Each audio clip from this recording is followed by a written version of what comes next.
Feels good, doesn't it? I'm just going to say something to start this video, actually. Make sure to like and subscribe if you're very happy that Xavi Simmons scored his first goal today. But I will say that Xavi's mentality is top. Not to make it about Eze versus Simmons, but Eze ain't got that ability or mentality to turn the game around. Xavi has got that fine. I'll do it myself, Gene. So happy with what I saw from him today. Oh my God, say it with me, people. Tottenham have won a game at home in the Premier League and played well. We created chances, we kept a clean sheet. Xavi Simmons played in his best position. He was brilliant. Oh, it's like an enormous weight has been lifted off my shoulders. Welcome back to the channel. This is kind of just my initial thoughts. I've just got back from the game half an hour or so ago. I just watched the Liverpool game, or the sort of last 20 minutes of the Liverpool game, which was incredibly entertaining. And, I mean, if you were to ask me, right, Ben Bowman, what is like your perfect Saturday football? I'd say a Spurs 3 PM home game. I'd say Arsenal losing in the last minute of the early kickoff that we all get to watch in the pub. I'd say City winning, closing the gap, comfortable win. I'd say Chelsea dropping points. I'd say a little bit of drama in the 5:30 that I'm not that invested in, but I just want to watch a good game. And I would say a Tottenham Hotspur win. And also, to add to it, I would probably say an Eze stinker at half time, to be honest. But that's just me. This is just, like I said, this is just kind of my main initial thoughts on the game, my thoughts and feelings. There's going to be a more in-depth breakdown tomorrow, so make sure to subscribe for that so you don't miss. Make sure to like the video, get involved in the comments. I want to hear your guys' thoughts on what went well for Tottenham today. It was a good performance. So much better. Like I said, I'm going to break it down in more detail tomorrow.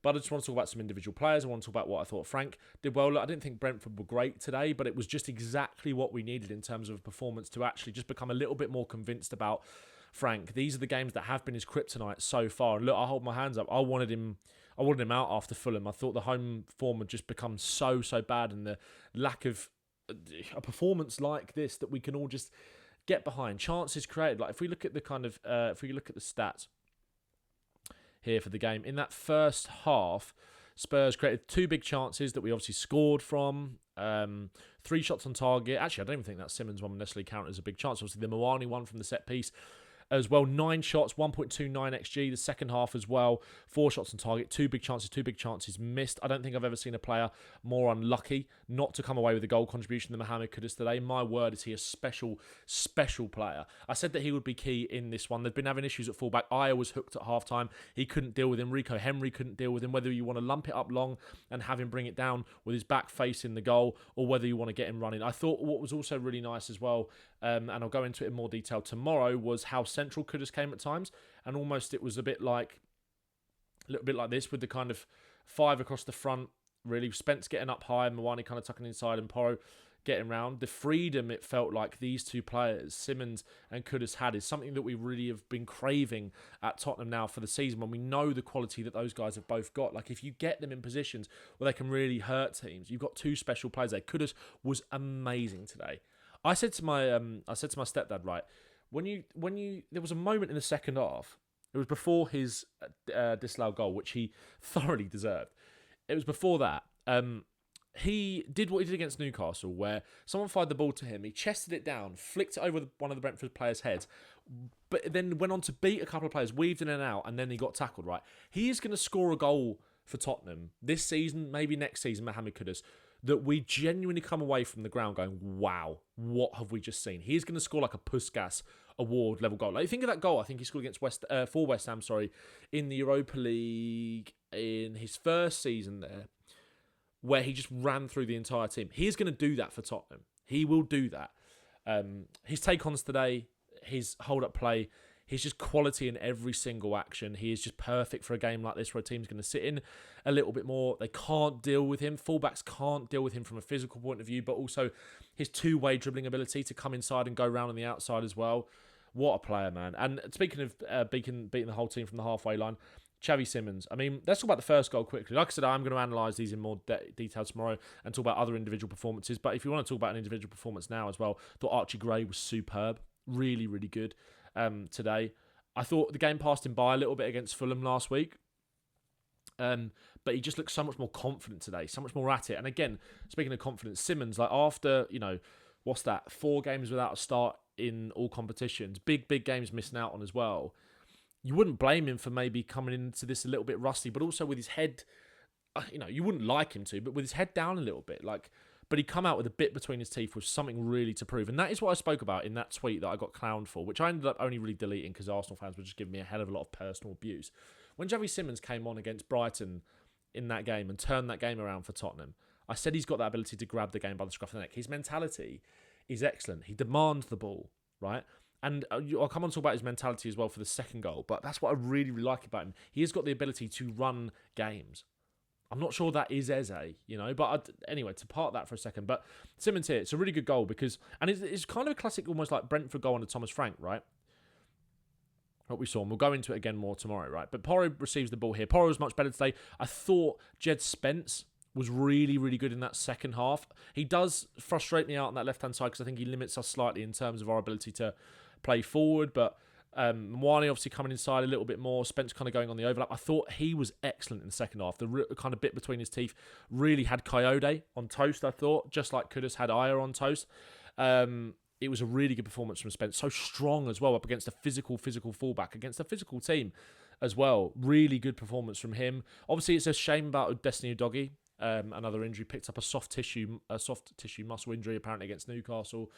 I just think we've got to go and sign a left back. Not because I don't rate Udogie, I really, really like him, and I've always spoke about the fact that I think Spurs are so much better as a side when he's in the team in terms of what he can do to elevate us from an attacking point of view, the balance that he gives us and the relationship that he has with the likes of Odebear and Simmons. We've seen that in a few games, obviously, so far. But I think he's not kicked on as much as we would like, and also we have these issues with the fitness and injury side of things. But Spence was a lot better today. But anyway, back to this goal. It felt quite classic Brentford in the sense that, or classic Thomas Frank Brentford, I should say, that it was like one pass and you're in on goal.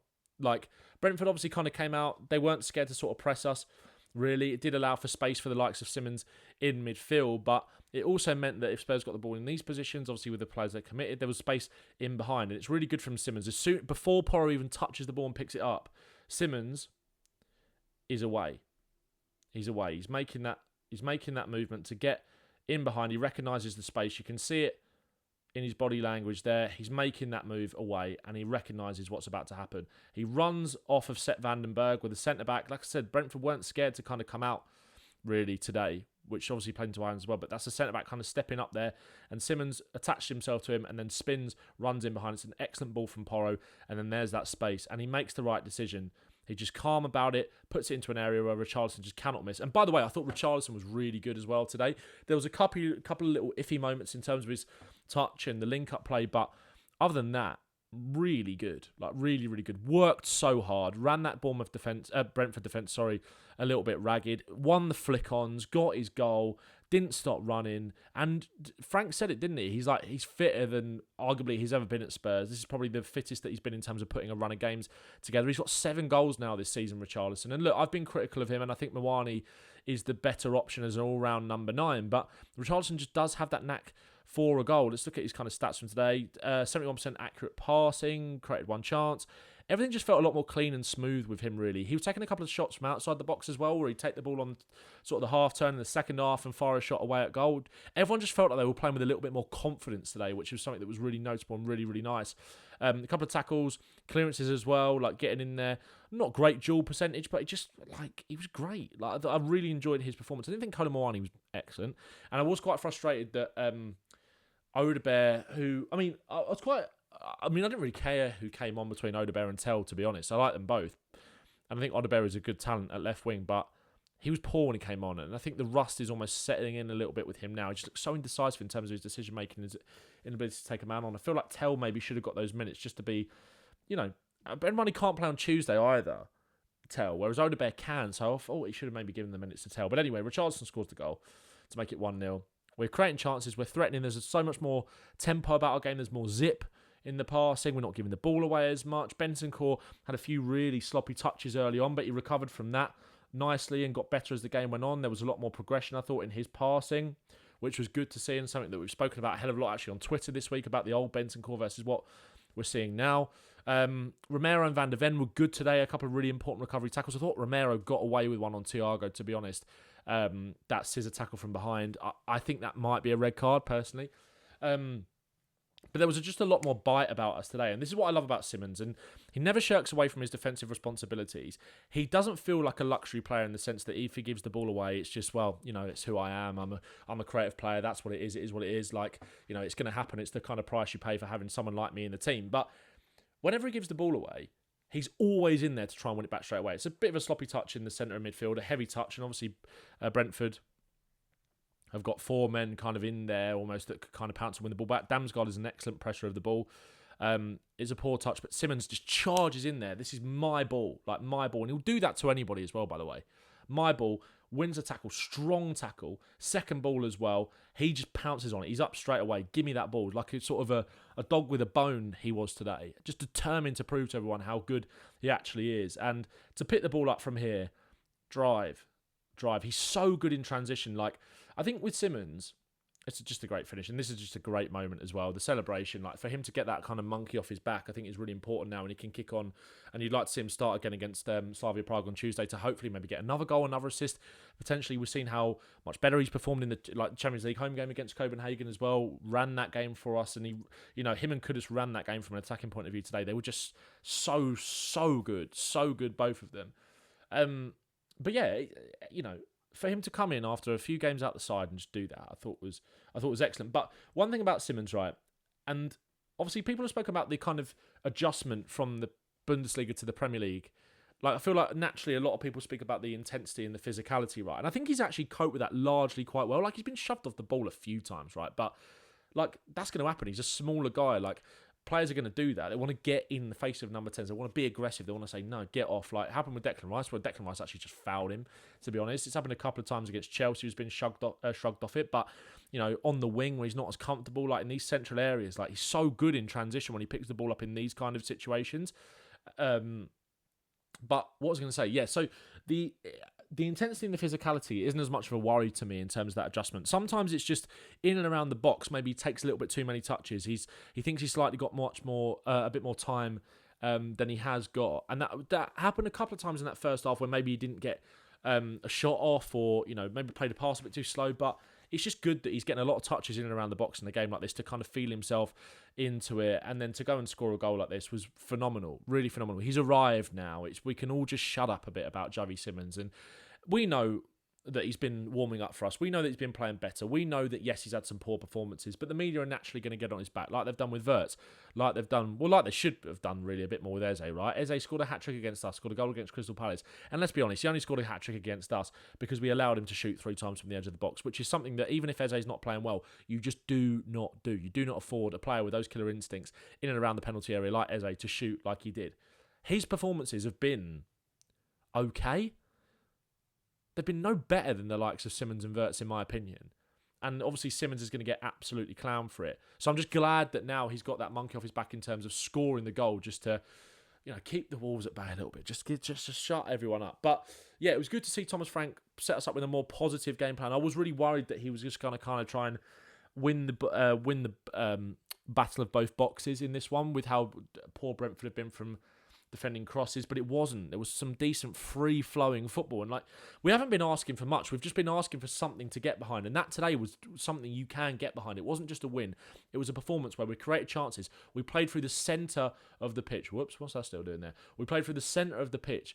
We looked imaginative. The players looked confident. They looked like they were more secure in their roles. They felt kind of empowered. Like I said, Simmons, Kudus kind of playing in those central areas. Gray a lot better. Spence a lot better. Van der Ven has just been excellent all season. A couple of brilliant recovery tackles. Porro better. Vicario calmer, less cagey. It just felt like it wasn't as much of a game that he'd almost overthought. And I was really worried that Frank was kind of going to overthink this against his old side. I thought this was almost a nightmare sort of situation in the game for him. But it wasn't. It was, okay, let's try and play some football. Let's play for the middle of the pitch. Let's keep it on the deck. Let's get our best players playing in the positions that, they're going to most likely to affect the game. And he just didn't overthink it. And I'm really pleased with him for that. And hopefully, it's frustrating that we haven't done that against the likes of Wolves and Fulham. Because if you look at the Premier League table, we're obviously up to 9th today, 22 points. We're 3 points behind Chelsea in 4th. I'm not expecting to beat Chelsea necessarily, even though that performance was so gutless, right? And bad. But if we'd have beaten Wolves, that's 25 points. If we'd have beaten Fulham, that's 28 points. We'd be basically where Aston Villa are right now, and they're absolutely flying. Bournemouth were good at the start of the season, and look, that was a poor game, but Fulham and Wolves are the ones that you're really, really looking at. Man United as well, we're better than them. We should have won that game. We should have held on. If you had 3 home wins, 9 points, be on 31 points, level on points from Man City, 2 points behind Arsenal. Our away record, obviously, great. Top of the league, or second in the league in that aspect, but Chelsea played a game more than us. If the home record was not even on the same level, but just a bit more average, we'd be in the top 4. We'd be breathing down Arsenal's neck, genuinely. So, yeah, look, hopefully Thomas Frank has learned from today that this is what we want to see. And hopefully in games like this, and against Liverpool as well in the next few weeks, by the way. That's our next home game in the league, isn't it? I'm just turning my light on. That's a bit late. That's our next home game in the league, isn't it? We should not be scared of Liverpool. Play like we did today against Liverpool, we got a chance in that game. They've been dreadful at the back. Get Simmons in there amongst that midfield. Kudus as well. I think we've got a chance, and hopefully we can put a bit of a run together. Look, I was Frank out after the Fulham game, and I would have been if we'd have lost today, but at least that's something that we can get behind. I still have doubts about him to an extent, but hopefully this is a good page turned in the book, I suppose, and, just something to get behind, something to build on. Hopefully we can do that. Go and beat Forest next week. A good performance in the Champions League this week against Slavia Prague as well, in a game I expect to win. And, things are looking a little bit more up, and, maybe we should give him a bit more time. And maybe we were a bit hasty to say that he should be sacked, but there's been nothing really to get behind in these home games up until today. So, very pleased. Going to tuck into match of the day, watch the Gooners lose, watch them squirm at the thought of Man City coming up right behind them. Make sure to like the video, subscribe to the channel. There'll be more in-depth breakdown tomorrow where we go through the performances of Simmons, Kudus, Gray, Richarlison, etc. in more detail. If there's a player you want me to focus on, if there's certain aspects of the game and the setup you want me to focus on, then please let me know in the comments. And I'll see you in the next one. We'll record an episode of Only Tottenham as well, the podcast tomorrow, so make sure to subscribe to that. Links in the description, and all the best. Have a lovely rest of your weekend, Spurs fans. Bosh.